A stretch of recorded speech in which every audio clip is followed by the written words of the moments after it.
So understanding of context, understanding of analysis is more important, and these two things can be given only through newspapers. Yes. It is context is the key.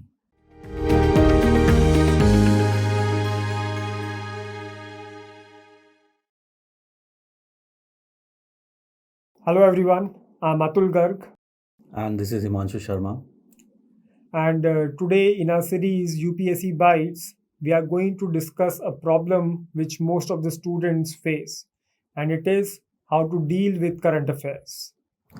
UPSC Byte is a series which we have brought here at Prep Ladder, where experts related with the field of UPSC would try to solve many of the issues which are faced by the students. And here we are to deal with the today's issue on how to deal with current affairs. Now, see, current affairs has certainly become a huge problem for most of the students, largely because of the type of questions which UPSC is asking and because of the multiple resources which are available to the students. Such multiplicity has raised multiple questions in the mind of students, like which source to refer, whether to read newspapers or not, which magazine to refer to, whether to make handwritten notes or not, how to retain current affairs in our memory, from which time we should start reading current affairs. So, multiple questions are there in the mind of students, and we often see that they are confused and they are really, there's a lot of unrest in their mind regarding how to deal with such things. So, first of all, let Sir discuss the significance of current affairs. I really think that current affairs, like if we take a general perception from the students right now, we can say that current affairs are the holy grail in the preparation of UPSC.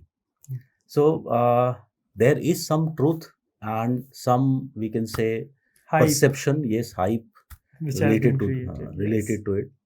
But first, if we talk about the significance of current affairs, I would say that significance is two type: direct significance and the indirect significance. And if you talk about direct significance, you know that many questions can come directly in the examination. There are more questions in prelims compared to mains, which are direct ones. But this is what essentially is the direct significance of this studying current affairs. However, I would say that the indirect significance of reading the current affairs far outweighs the direct significance of the current affairs. So, for me, if you ask me what is essentially the relevance of the current affairs, what it does, it provides the required authenticity to your knowledge, to your understanding of the concepts. And it can be like, take an example. If suppose I am thinking of, if suppose I am writing about the relevance of an airport, I would say that airports behave as a kind of growth pool, and what they would do, they would attract many industries, and essentially they would generate lots of employment.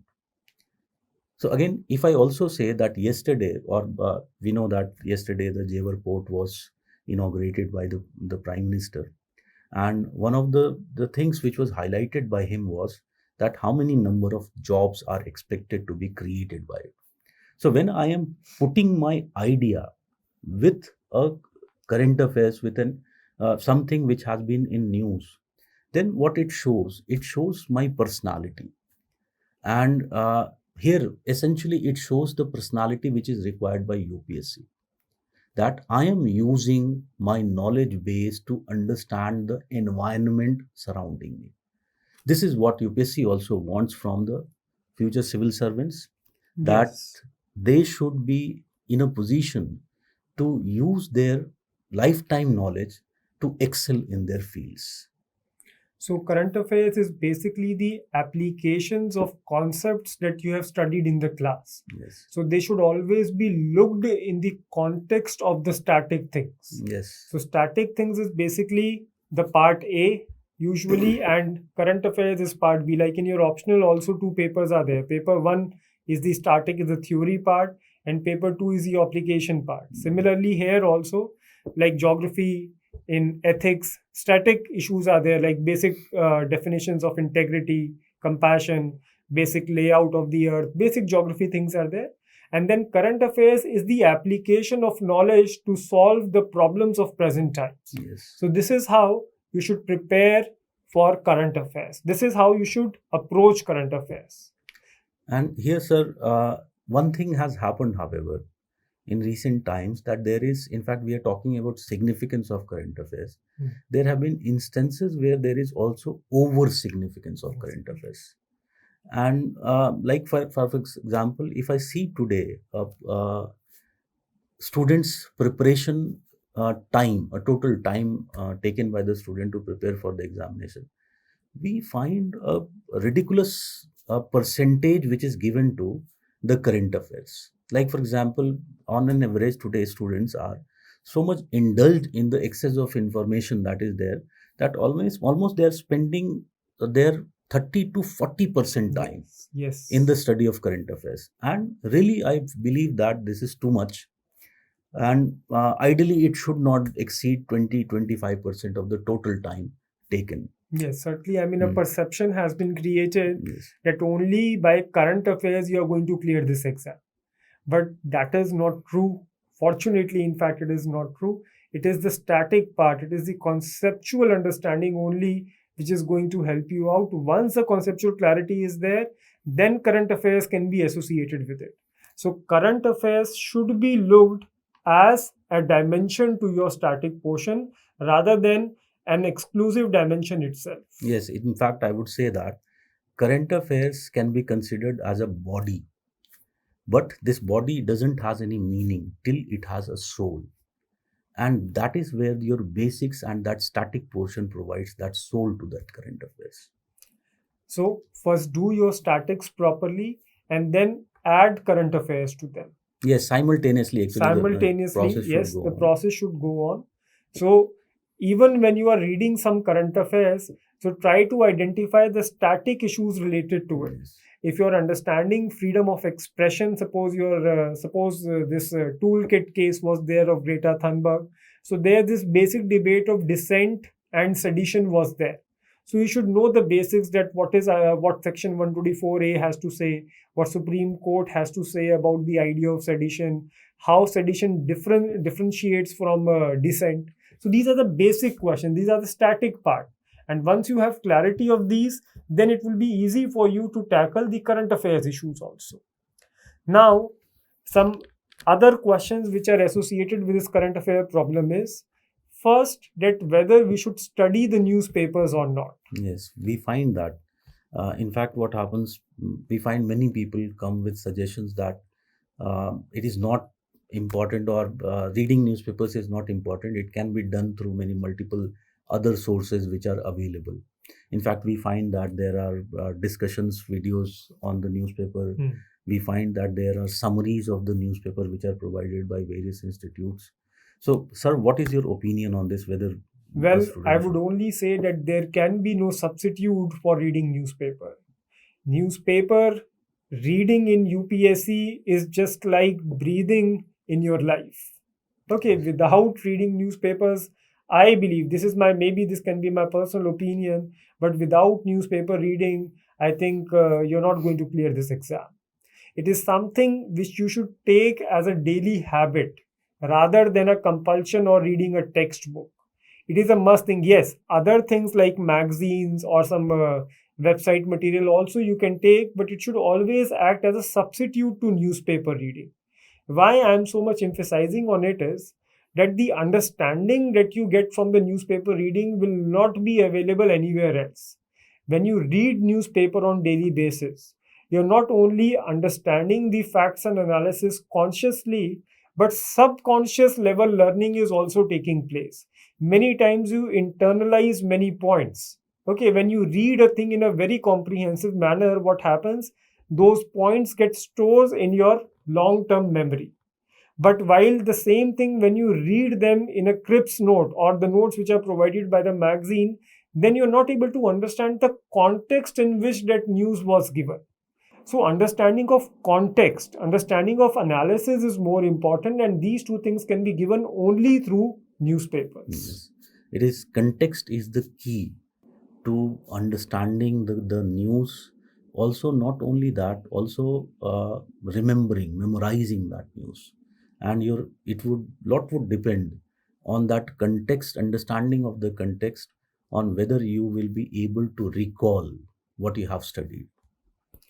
And recalling certainly becomes easy when you read a thing in an exhaustive manner, and that will Yes, happen in newspapers. yes, Plus, you should read newspaper not as a textbook, not as a compulsion, but as an activity of enjoyment, as a habit itself.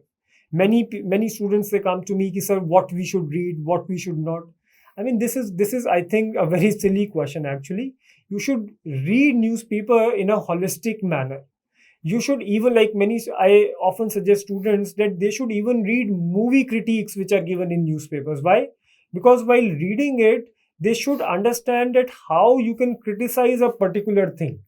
This can help you in writing your essays. Are you getting my point? So every news in the newspaper has certain utility to play. Got it? So you have to read it in a very comprehensive, like this time, like for the last 5 6 years, there was not even a single question on sports in prelims paper. But this year, there are more than 4 questions on sports. Now, people earlier, they used to leave sports sections. But now the sports have been asked. So it tells us that not even a single topic in newspaper can be left. And again, as I said, take it as an activity of enjoyment rather than a compulsion. Then only you will be able to internalize the ideas also. Second question which comes is which newspaper? I think that there are many good newspapers in the market, and traditionally we know that Hindu is one of the most favored newspapers by the UPSC aspirants, and I think that it continues to be so. Although in recent times, some other newspapers have also been very good, like Indian Express has been doing very well. So I would suggest that it is more like any of these two are very good newspapers.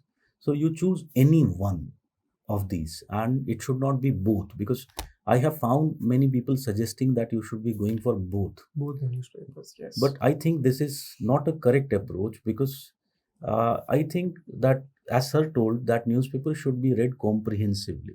Yes. But when you are reading that newspaper comprehensively, and if you think of reading two newspapers, then that excess would happen, and we don't want that. So, if you are reading newspapers in the initial periods when you start reading newspaper as a student, I think that if you are giving around 1.5 to 2 hours, it is fine. But as you mature, I think newspapers should be read in around 1 hour time, and if you are jotting down also few things, so maximum 30 minutes. So that should be the maximum time that you allot to the newspaper, and I don't think that in this given limited amount of time anyone would be able to manage two newspapers. Yes. And see, all newspapers are providing Yes. same news only. Okay, and there are so many things to read. There are hundreds of libraries in this world. Thousands of libraries are there. So you can't read everything. Okay. So you have to limit yourself. First of just read one newspaper, but read it properly. Read it in such a manner so that you can retain the information from it. One more problem is there that many starters, I mean, the students who have just started their preparation, or those students who are there in first or second year of their college and they have just started the preparation, they find it difficult to read the Hindu. So I would suggest that you can start with Times of India also. It's an easy to go newspaper.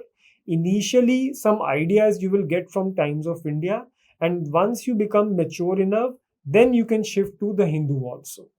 Yes, All right. that can be like So ease this is the also process. one strategy, so that you approach Hindu in a phased manner. Hindu is a bit complex. It is more based on rationality, and some previous understanding is required. But Times of India explains things in a very layman language. Okay. So if you are finding problem in Hindu, you can start with Times of India and then later on jump to the Hindu. So I think which newspaper, this idea is clear. Now, the next problem is which magazine should be followed. Again, multiple magazines are there. First of all, yes, the idea is you can follow one magazine along with the newspaper. One magazine in a month, I don't think so. It's a big burden on you. So any magazine you can read, provided it focuses, it resolves certain criteria. Yes, I think that should be the basis of choosing your magazine.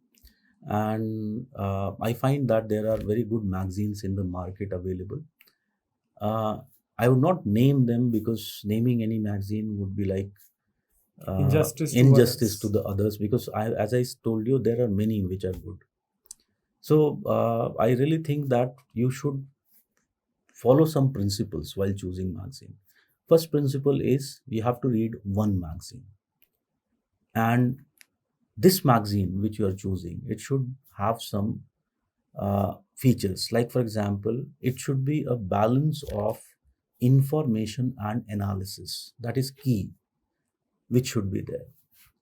Also, a magazine should be a more holistic. It has holistic coverage, so it should cover variety of topics which are part of your syllabus. Like take the case as sir told, and we saw in the prelims this year, sports also came, and many of these news were actually covered in the magazines already, which were there, the monthly magazines. So that is the criteria that should be chosen, I think, for choosing the magazine. So certainly yes. I mean the criteria should be there, and if any magazine, if it is there in line with the criteria, that can be read. Plus authenticity also you should look for. Like many, unfortunately, many new players have come up. They are coming up with their magazines also. Sometimes they are full of data. In fact, very thick. I mean 200, 300 page magazines are coming in on monthly basis. That you should avoid. Okay, and if you do some research, you will be easily able to identify one or two good magazines. Yes. Apart from that, that Yojana and Kurukshetra, that thing is also there. But my view is that Yojana, Kurukshetra, I mean, they are too humongous. Okay, I mean, so much is there, and it is not possible to retain that amount of information. So if you really want to read them selectively. Yes, Specifically when it is associated with your optional. yes, Suppose your particularly. PSIR is your optional, sociology is your optional.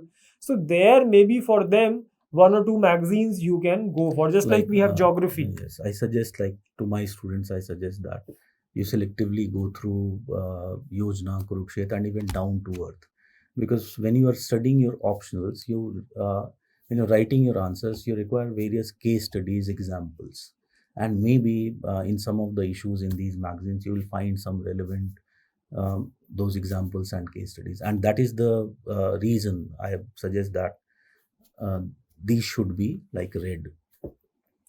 So I hope this Mm. problem is resolved. Which Mm. magazine? Mm. Now next question is that whether we should make notes or not. Yes. Handwritten notes should be there or not. Mm. So sir, what's your opinion regarding this? I have a very mixed opinion about making notes. I really think that making notes has its own benefit, and it is very important that a student, when reading these news items, whether from newspapers or even from magazines, makes very short, crisp note, because having those notes will shorten the time taken for revision and thus consolidation of the news. So I think that, suppose if you're reading a newspaper in a day and you make notes out of that, at maximum 2 pages, not more than 2 pages. So that is, if you're making this much of notes, I think that it is fine. What is your opinion, sir? Well, sir, like I used to make notes. I think notes making has multiple values.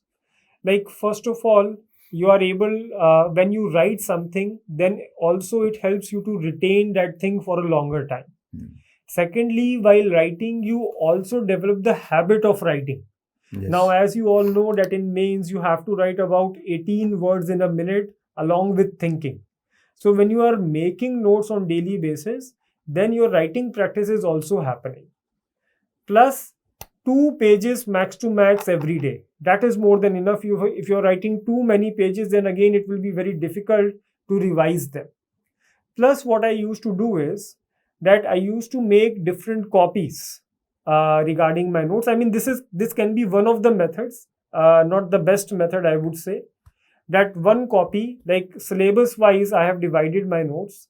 like let's say, especially the current affairs material like internal security, governance, international relations, these topics were more associated with current affairs.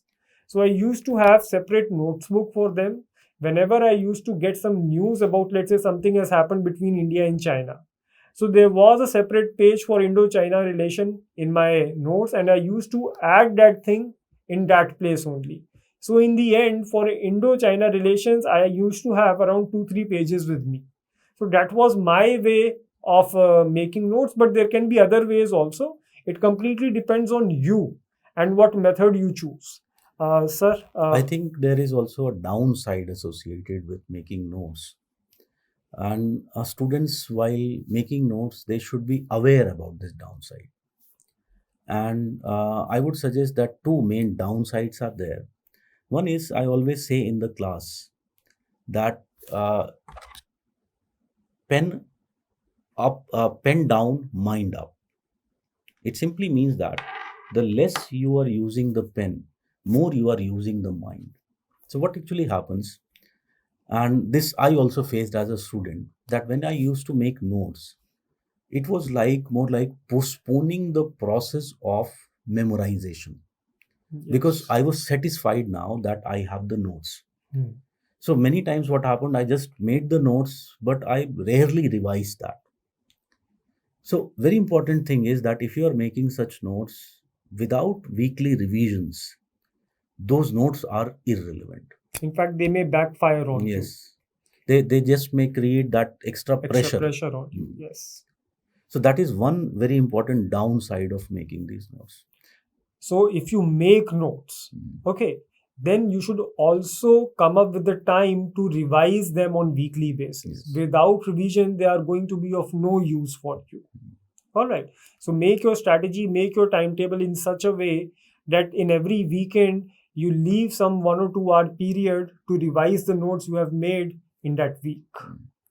And second downside which I find associated with making of notes is, this is particularly when fresher students are preparing for the examination, particularly you'll be facing this problem in your first year of preparation, that because you don't have that maturity of understanding of the topics, the scope of the topics, and you don't have that backgrounders ready with you.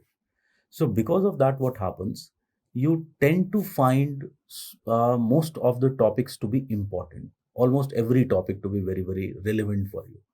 And topics, you can study variety of topics, you can read, go through that. But what is written in those topics, it is not important. It is not necessary that everything that is written which will be important.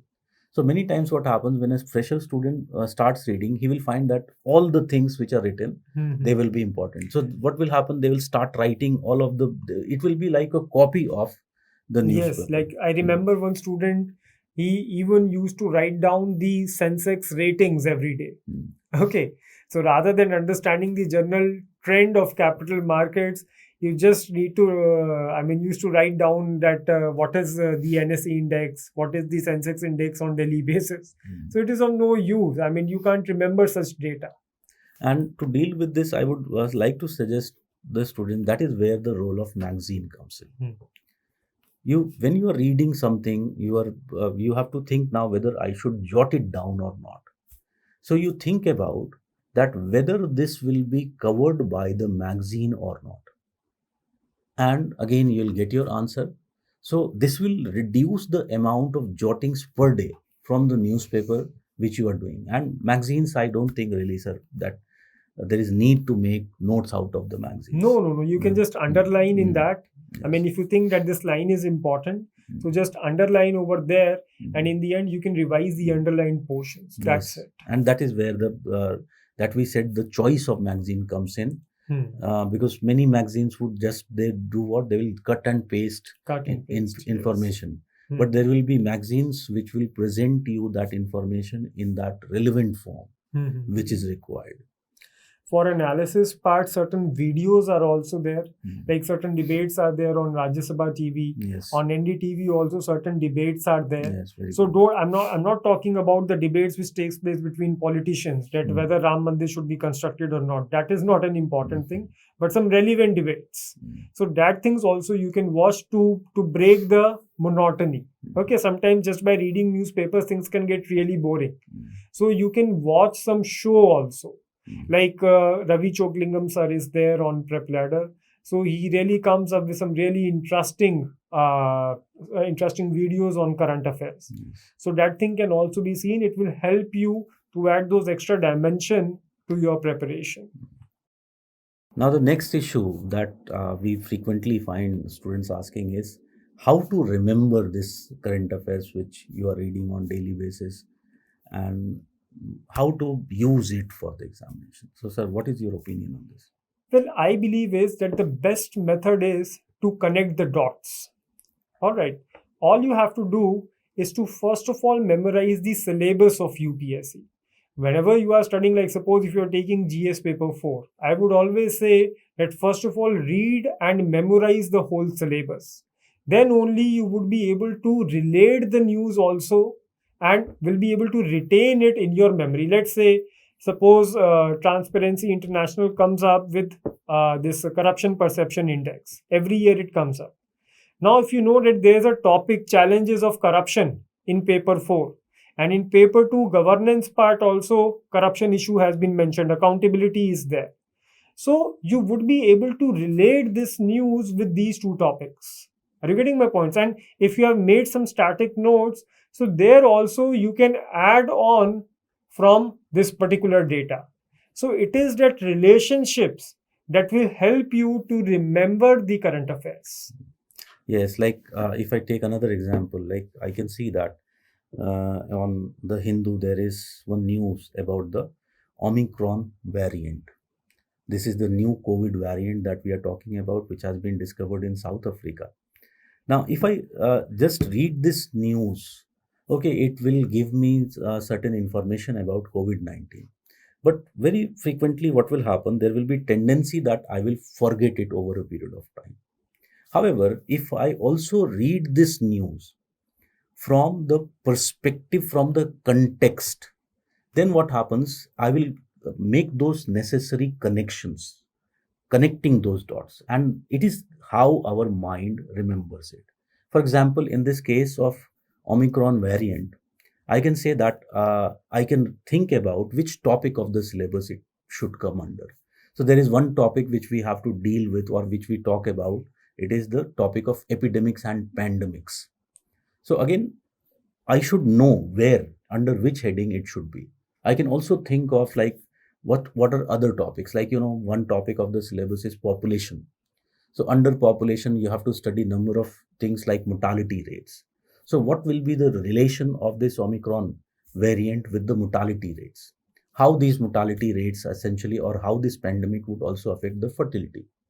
So again, variety of connections I can make with the news item, and again that is something which will help you in that memorization and recall phenomena. It is essentially the key.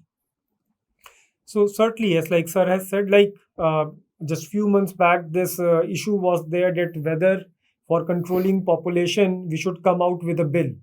So you should be able to relate it with the demographic theories that you have studied in your demographic geography dividend. GS. So that thing will help you out. Once this two-child policy would be related to, like from GS paper 4, it is related to persuasion and attitude change. We can't pass a law to implement this policy, but yes, in a democratic nation, we can persuade people to go for only max to max 2 children. Hum do, hamare do, basically such slogans can be there. And you should be able to relate it with geography also, as sir has said. Like sir has given example, very good example of this population control bill. So you will find that there is a for side and there is a against side for that. So if I think about the for side, can I relate it with the demographic transition of India? And I can think about that presently what we find, that we are adding lots of people in absolute number. For example, in 2011 census found that we added around 181 million people in just a matter of decade. So this absolute number is actually what? It is high. So this will be something which can be related with the for. Now, there is also against. Why against? Because if I know that India has already reached the third stage of demographic transition where the fertility rates are already on decline. In fact, it was news in yesterday only that National Family Health Survey has found that there is significant decline. Now, our fertility has gone below the replacement level. So again, according to this against view, they are suggesting that why to bring such bill, because fertility is already on the decline. Our focus should be more on providing better facilities to the already population which is available, the development opportunities to the population. Like from my limited knowledge, like some people say that Muslim community is growing at a faster rate. So you should be able to give a rational explanation to it. Yes. That at what level of transition, at demographic transition, which stage they are in. So basically they are 20 to 30 years back from the Hindu community. So their stage is different from the stage of Hindu community, and that is why their fertility... Sir, if we look into, actually there is a geographical angle to it also. So what happens if you look into Kerala, for example?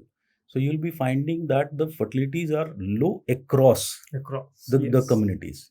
But if you go in the northern India, you'll be finding that fertility would be high across the communities. Hindu, Muslim, all have high fertility. All have high fertility. So that means rather than religion, it is the geography.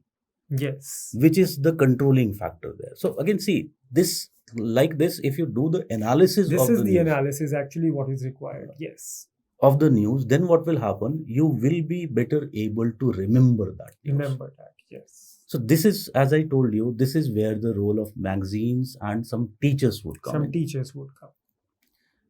So that is, so I think I hope how to remember current affairs by connecting the dots. This would be the most effective strategy. Another question which students often ask is, from when we should start reading current affairs?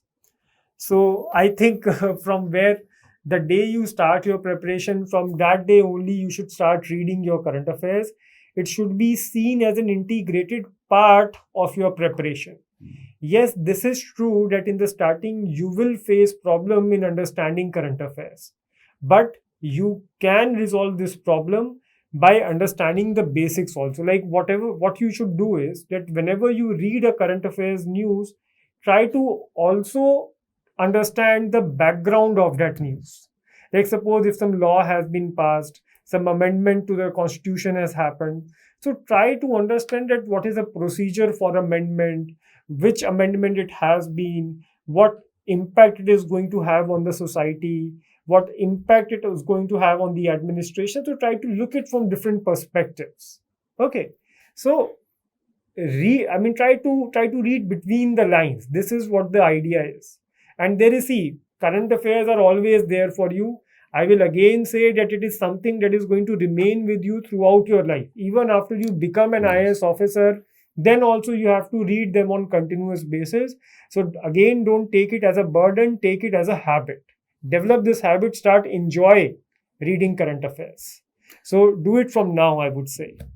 Now here, when one of the students came to me a few days back and asked me that, sir, there were in this year prelims, there were questions which were asked from Down to Earth magazine of 2018 and in 2021. So again, I answered him, and I'll answer here also that same thing, which on about from when to when should be this current affairs studied. I would simply suggest that if this news item which we are talking about 2018 was asked in the examination, there can be two possibilities. Either it was a very relevant news item. If it was relevant news item, then it would have been also covered in the subsequent years.